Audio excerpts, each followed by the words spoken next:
issue then of the how would you help people who are watching us understand that when you go to the pump to buy fuel and the price is reduced, it does not mean that the place is inefficient, because again you go, I'm passing into this, you see a name, so this name there is not popular, you go there, they'll fill you with water. Okay, so the argument has always been that some OMCs do sell substandard, inferior, adulterated products. It is not true in the sense that OMCs do not import products into the country. If you look at the supply chain of the petroleum downstream, OMCs are the last chain within that particular sector. So they don't import products into the country. Most of them buy products from the BDCs who also have other OMCs selling at higher prices. Yeah, for example, so if you take if you take the data in August, for example, Go Energy, which is a subsidiary of GOIL, imported 21% of the products, the petroleum products, 21% of petroleum products into the country. But GOIL, so we have Go and we have GOIL, and the Go is a subsidiary, it's a BDC of the entity GOIL. Oh, I see. So GOIL as an OMC, in the same month, operated at 17% or 16 point something percent of the retail business. A company that imported 21, right? If the assumption holds, it means that GOIL ought to have sold all the 21 of the industry, 21% of the, because they imported 21% through Go Energy.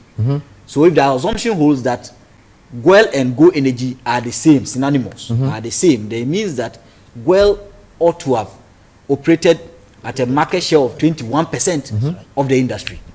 But GOIL was operating at 16% of the industry. It means that some, not held, it means that some OMCs also go to Go Energy to buy products from Go Energy.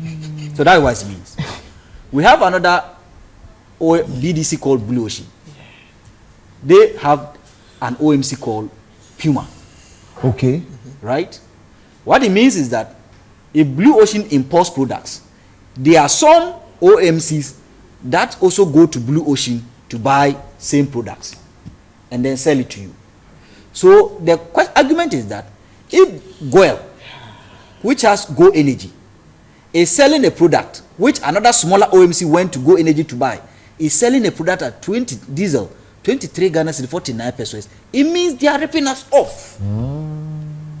Because there's a smaller OMC who also goes to Go Energy to buy the product, but selling it at 19 Ghana cedis per liter. So it's the same product. Same product. Somebody is just making it look as though. Yes. Let's say, Right. let's say OMCA says that for me, I can work with a 50 pesos profit margin on a liter. Right. Based on my cost, operations, whatever. Another says I cannot be profitable at 50. So I will be profitable at maybe 1 cedi 20, 1 cedi 30 pesos. If there's a base figure and they all add their margins, you are paying because you decided to offer somebody who wants bigger margin as against somebody who's taking a smaller margin. So we need to educate the consumers also on how the market is structured and how to take decisions that will inure to economic benefit. So what it means is that you can advise me that, look, when you go at the pump and you see somebody selling at 23 Ghana cedis, and you see somebody selling at 19, go and buy 19. Yeah. So that the more you go to buy the 19, these people will stop it. Yes, and evidence shows. One day maybe if we get an opportunity, we use the consumption or the monthly consumption to indicate that normally those who sell at quite lesser prices are selling in volumes even more than the bigger ones. Wow. Yes, they are selling in volumes more than the bigger ones because most people want to buy from them. And I think the bigger ones must also learn from that we cannot, the petroleum user cannot continue to pay for their inefficiencies. Because higher full cost recovery means that you are inefficient. Exactly. An efficient entity must have a smaller margin and operate within it. If an OMC can operate within 40 pesos, 50 pesos and be okay, why are you operating within 4 Ghana? And that is the difference we are observing in this window. And so can't the regulator even also come to set some ceilings on how much margin is permissible? Because Austerity is not one-sided. It has to be holistic. Holistic. Everybody has to contribute. the last time I was at MPA, I made this argument that I think as an industry, we need a research into You the don't? cost as From an who? industry. As MPA must lead it, we need a research into the cost structure of BDCs and then OMCs. This is When exactly you have this particular data, at least when someone is charging above, because maybe you can have that, after this particular research, this is a break-even margin, right? So MPA, because of this particular break-even margin, we shall give a maximum margin of this and a minimum margin of this, right? Then at the end of the day, use this particular variance or markup to measure whether people are charging beyond the cost structure calculations or evaluations you've done from these various OMCs, and then peg them at, Charlie, you can't charge about this. But MPA doesn't even have the cost structure of this particular industry. Would you think they will be interested in doing They it? should be interested because They should be They should be interested. interested Now- because Okay, this is well. where the Chamber of Commercial Transport Unions that will be launching very soon Okay. is stepping in. What are you, a think tank? Yes, a Okay. think tank for the commercial transport sector. This is where we think that as an industry, we also need to be generating credible data that we can bring to test the integrity of all the figures we are getting from outside. We need to drive the agenda of this industry from a more scientific perspective. Now there's so much noise, but little substance. We need to bring real substance to the conversation so that when we sit at the table, we are not just lamenting and mentioning problems, but we are coming with properly dissected problems, and we are coming with feasible policy alternatives I see. that can be considered. You spoke of a forum. Yeah. So forum, I take it as a you're going to be meeting the press, Yes. or forum with the regulators and all the others. who This are- forum or is stakeholders. amongst ourselves with the media to pick snippets of it for public consumption. Okay. At this We- forum, what are you addressing? At this forum, we are looking at where we are now, Okay. but most importantly, why we are where we are, Okay. and the way forward. So just things you shared. with us. Exactly. We're These going to things we have rehash it. shared, we're going to rehash them. We're going to allow our members to give other perspectives to this matter. Okay. And we are praying that all the people that matter listen. Because you see, it's one thing seeing myself and Mr. Sian at the table speaking some grammar. Yeah.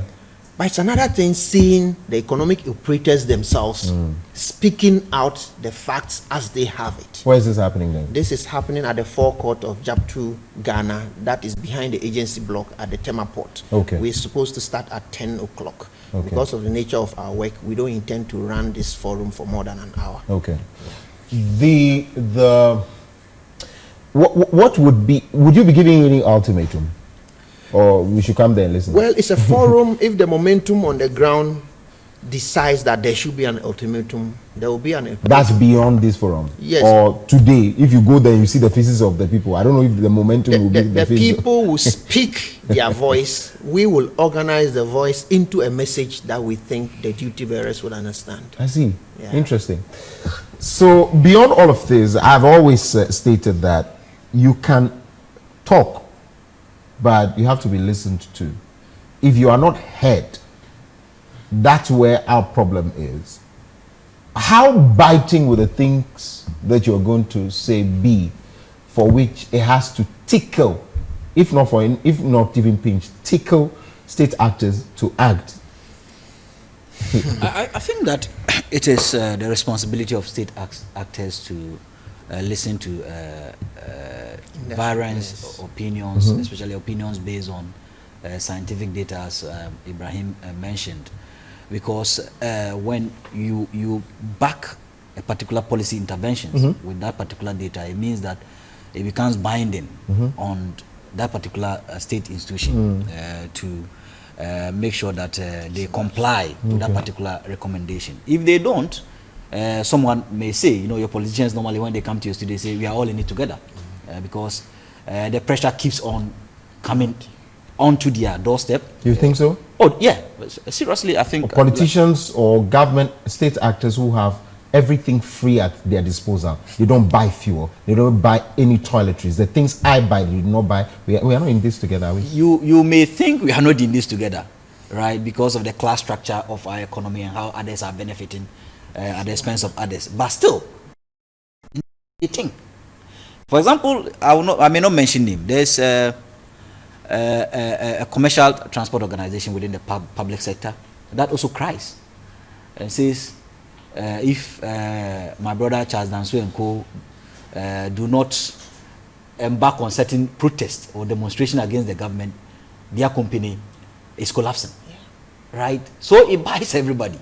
If they will not listen, it is biting them. And I must also say that again, 2022, it's not their monies, it's my monies that is being managed, so they cannot say, they cannot cry more than I do. Yeah, yes. You get so what I'm 2022 may be a year of blessing for all of us. Okay. 2023 may be worse if we don't put certain measures in place.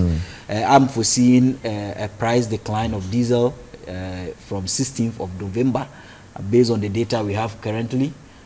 So the BDC should not come and tell us that they are using another forward rate. Yeah. Already they are using 19.5. So it's okay. So even within the 19.5 they are using now and selling diesel to us at 23 Ghana cedi 50 pesos. In the next window, diesel on the international market so far has declined by about 7%. So even within their 19.5 Ghana cedis to $1, in the next window we are looking forward to seeing the price of diesel decline locally. I see. If they don't do it, then it means our argument or assumption that the MPA is in bed with the businessmen to rip us off becomes true. I see. Final words. Yes. Final words. Yes, so we thank TV Africa for this opportunity, but most importantly, we want the duty bearers to listen to what we are saying and to take decisive steps, steps that will ensure that costs that we don't have to bear are shaved off the crude petroleum price build-up, so that at the end of the day we know we are paying real economic rates,